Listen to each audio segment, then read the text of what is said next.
Yeah, so I was saying I'm describing Ghana. If I would describe Ghana's ecosystem as more like, teenager phase. We're trying to build up, we're trying to grow. Companies are now raising millions of dollars. We're being noticed by outsiders. So yeah, we're still in that like.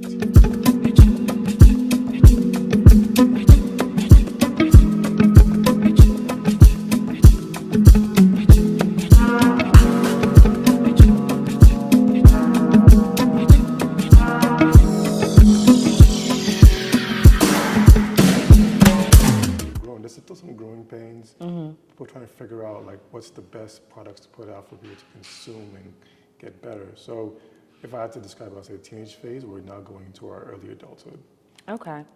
So that's interesting. So would you say that funding is a problem, or is it mentality, or is it electricity, or is it government? Like what are the things that would need to happen in order for Ghana to get to that adult phase, maybe quicker or more efficiently?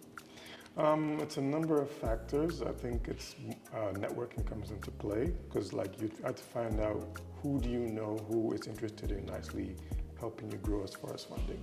So you have a product, you want to find somebody who can give you money. Now you got to find somebody who knows somebody who knows somebody. And that's kind of our I would say issue, but that's where we are right now, trying to figure that out. Also, a little bit of, I would say, problem solving. There's a lot of problems in Ghana, but how do you attach a tech, issue to it where you can fix it? The biggest thing right now is fintech. Money is a big thing. How do I move money from one place to the other? Lots of people are doing different solutions for that. But there's other areas we need to find out how to grow with technology. So how do you do agriculture? How do you scale it? Because how do you solve transportation moving like fruit produce from one region of Ghana to another region of Ghana? How can it be tracked? So there's little things we need to fix about, there's problems, but how do you use a tech-enabled solution to fix it? So two things come to mind is the networking part, how to find people, get the money and raise your business, and also the tech problem solving. How do you solve that technology aspect of things?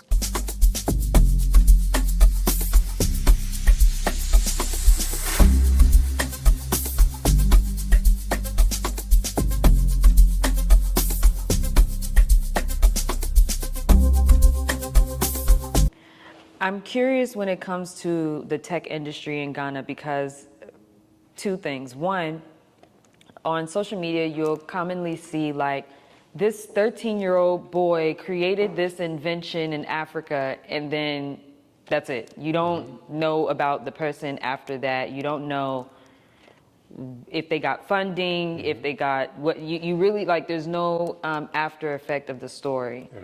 And so I'm assuming that you probably heard stories like that of usually youth, like children in Ghana, who are creating these very monumental things that, at least for people in the diaspora, when we hear it, we think, oh, that's a whole industry. That's a whole like, oh, okay, wow, that they're good. You know what I mean? How does that translate in reality?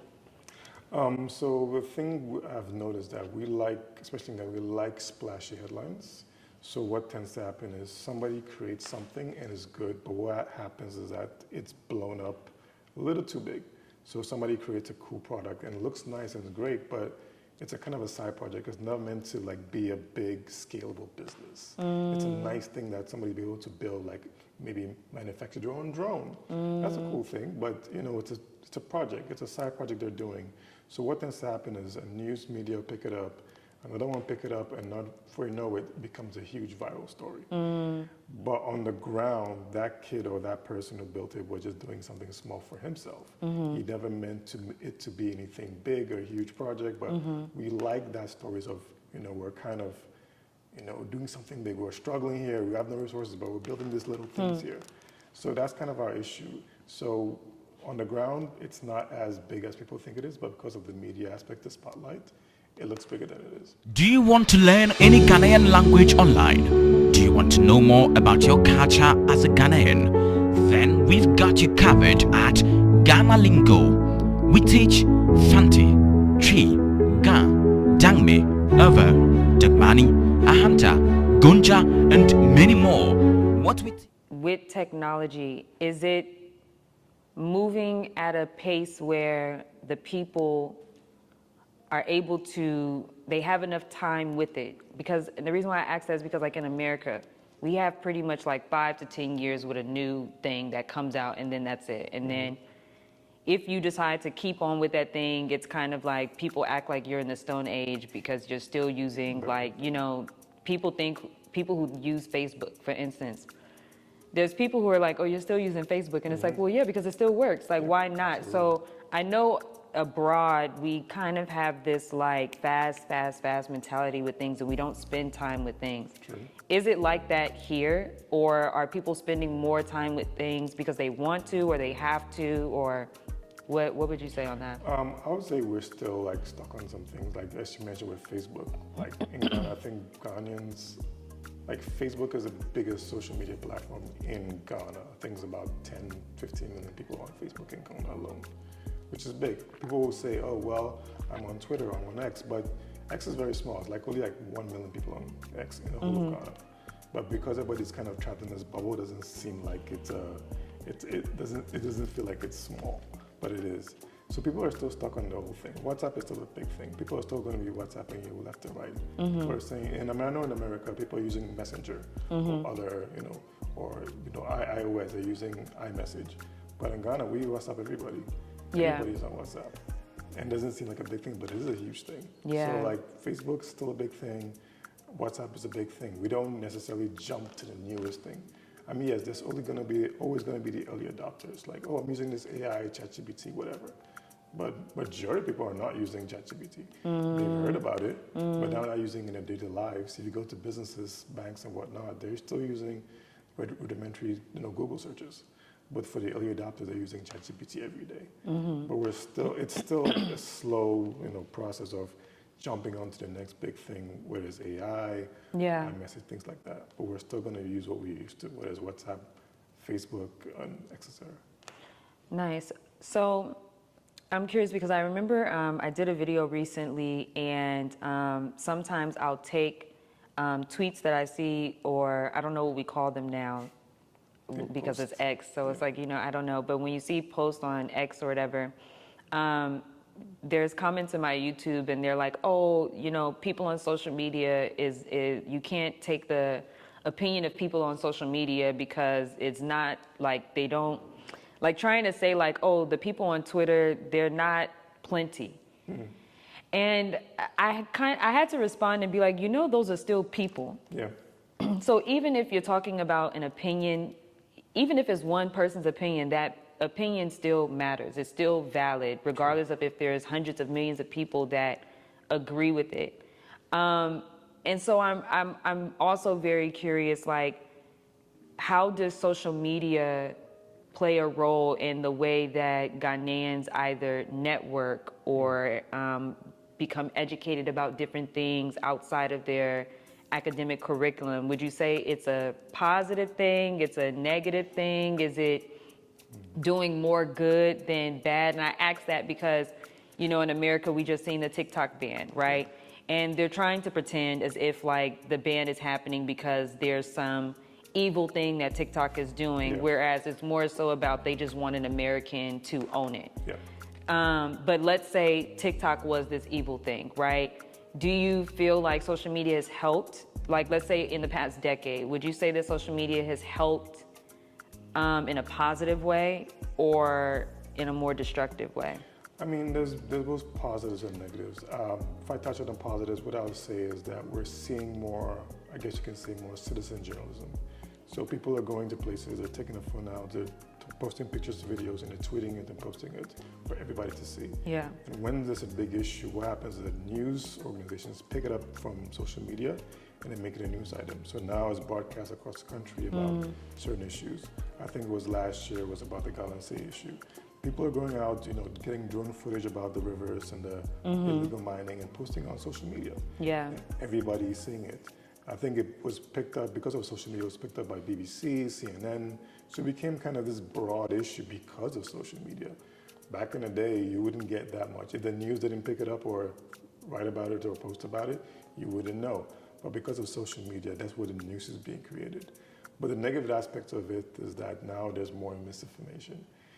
People are more gullible. When they see something online, they think it's true. So their immediate reaction is, I'm going to post this, and I'm going to share with my thousands of followers and stuff. And then they post it, and they retweet it and whatever, and now it becomes a big issue. Now somebody has to come out and say, well, actually, that's not true, because this and that and this and that. So there's positive and negatives. What happened is citizen journalism is getting better, but misinformation is getting worse as well. So you have to look at it from two aspects. Yeah.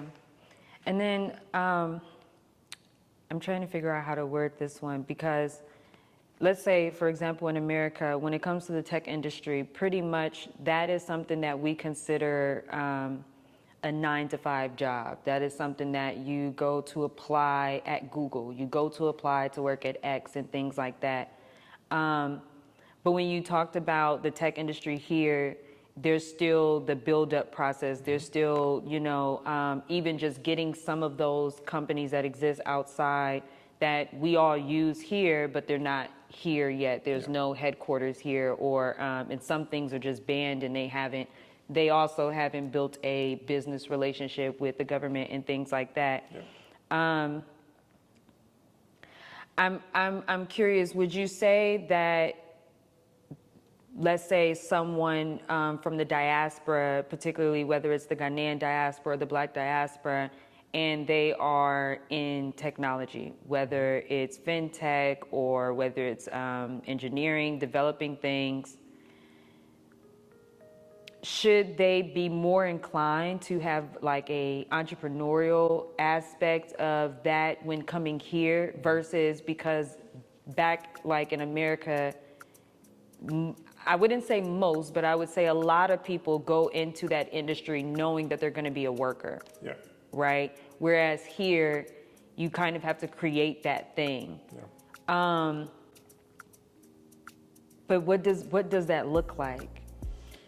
So like I said, here we're still in the building phase, still a lot of problems. So if you're coming from the diaspora, what you need to know is the systems you may be used to, the States, they're here, but they're not like really fully built yet. So things like, consumer protection, things like that. If you're dealing with money, for instance, you need to know that maybe if a bank goes down in the US, you're likely to get protection for your money. Here, we don't have the laws and regulations that protects maybe consumers from losing their money. For instance, if somebody sends or scams you in using mobile money, your money is basically lost. Like it's almost hard to trace or find the person who did it. But back in the States, you're almost likely, because the systems are more integrated and connected, where you can track the person and most likely get your money back. Mm-hmm. So if you're coming from the diaspora, coming here, you need to know that you are kind of building from the ground up. There are some systems in place, but you need to know that it's not fully built. So you need to have in the back of your head that you're still building from scratch in a way. You're not going to work a 9 to 5. You kind of have to get on the phone, get somebody who knows somebody to actually help you build out what you're trying to build. Because it's not easy. Even though tech is a big thing, people are still struggling. Like getting access to like resources like computers and stuff, even the internet is expensive. And if you live in a bad area where the electricity is not consistent, you're gonna have issues with that as well. So you need to have in the back of your head that we're still building and still some issues here and there that you need to kind of put your hand in the dirt and try to build up.